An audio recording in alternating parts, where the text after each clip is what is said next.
इस बारे में मजीद भी आपको आगाह करते रहेंगे। अभी आपको खबर देंगे, वजीर आजम की ज़ेर सदारत वफाकी काबीना का इजलास जारी है। काबीना अरकान का कौमी सलामती कमेटी का इजलास बुलाने का मशवरा। ज़राए का ऐसा बताना है कि कौमी सलामती पर पार्लियामेंट का इन कैमरा इजलास बुलाने की तजवीज़ ज़ेर गौर है। अरकान का दहशत गर्दों को कुचलने के लिए फैसला कुन कार्रवाई पर जोर। काबीना इजलास में दहशत गर्दी से निमटने के लिए मुख्तलिफ ऑप्शन पर गौर किया गया है। आपको आगाह कर रहे हैं, वजीर आजम की ज़ेर सदारत वफाकी काबीना का इजलास इस वक्त जारी है और काबीना अरकान का कौमी सलामती कमेटी का इजलास बुलाने का मशवरा। इजलास खत्म हो चुका है।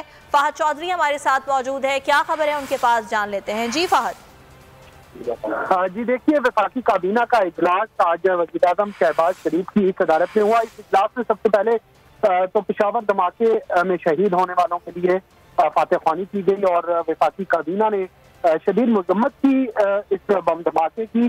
ज़राए के मुताबिक वज़ीर आज़म ने इब्तदाई तहकीकाती रिपोर्ट पर शुरका को एतमाद में दिया और वफाकी काबीना ने मुल्क के मुख्तलिफ हिस्सों में दहशतगर्दी के हालिया वाक़यात पर तशवीश का इजहार किया और दहशतगर्दों को कुचलने के लिए फैसला कुन कार्रवाई पर जोर दिया। ज़राए के मुताबिक काबीना अरकान ने कौमी सलामती पर पार्लियामेंट की कमेटी का इन कैमरा इजलास बुलाने की तजवीज़ भी दी और कौमी सलामती कमेटी का इजलास बुलाने के अलावा पार्लियामेंट का इन कैमरा मुश्तरका इजलास बुलाने की तजवीज़ दी और एक मुतफ़िका लाए अपनाने की तजवीज़ दी, जिस पर हतमी फैसला वज़ीर आज़म शहबाज शरीफ करेंगे।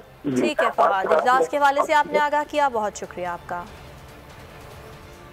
सुप्रीम कोर्ट में भी आज पेशावर खुदकुश हमले का तज़किरा हुआ। जस्टिस काजी फायजीसा ने केस के रिमार्क्स दिए दौरान के दहशतगर्दों से कब तक हम डरेंगे।